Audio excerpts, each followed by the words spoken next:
What's going on, everyone, and welcome back to another tips and tricks video for the PlayStation 5, where today we're going to be talking about stick drift on the PS5 DualSense controller. You guys have been asking for me to talk about this, so today I'm going to be giving you guys my best suggestions on what to do if you are unfortunate enough to have this happen to your new PS5 controller. Now, for those of you who aren't familiar with what controller stick drift is, this is basically what it looks like, where the controller analog stick is clearly inputting movement, even though you aren't actually touching the thumbstick.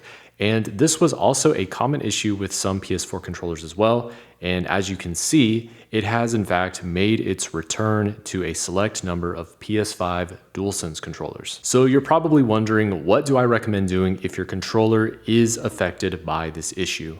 Well, I can tell you first what not to do, and that is that I do not recommend trying to take apart your DualSense controller yourself in attempt to fix this issue. Now, previously, I have made videos showing how to fix this particular issue on the DualShock 4 by taking apart the controller and either cleaning or replacing the analog sensors.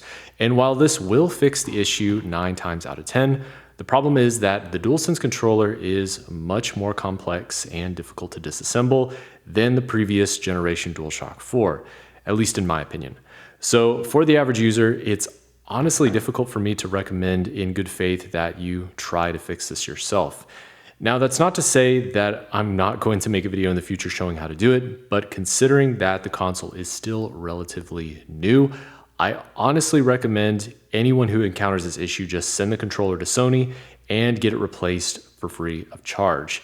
You're going to be much better off doing that than voiding your warranty by trying to fix it yourself and even potentially causing more issues with your controller. But before you actually contact Sony support and start the process of sending your controller in, there are actually a few things that you can try at home that might be helpful. So here are my best recommendations. First, you can try resetting your controller. You can use a paperclip or toothpick to press down on the hidden reset button on the controller for 3 to 5 seconds. And once you're done, plug the controller back in and press the PS button. Next, you want to make sure that your controller firmware is in fact up to date with the latest version. And you'll know that you need to update it if you get a notification asking you to do so whenever you power on your PlayStation 5. I also recommend that you try playing on USB communication instead of Bluetooth, just to rule out the possibility of it being an issue with the wireless communication instead of the actual thumbstick modules themselves. And lastly, this one might seem a bit silly, but you can actually try wiggling the thumbsticks up and down a few times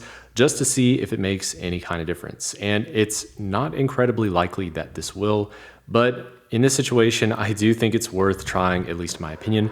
And strange enough, there are people who actually swear by this and say it works. So I recommend that you at least try and give it a shot. And just as a bonus, I do recommend doing what I did and try to purchase a secondary controller if you can.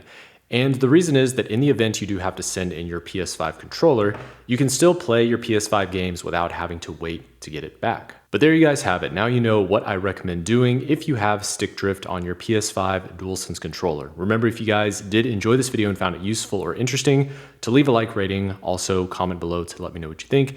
And as always, don't forget to subscribe and ring the bell for post notifications. I'll see you guys in the next video. Peace.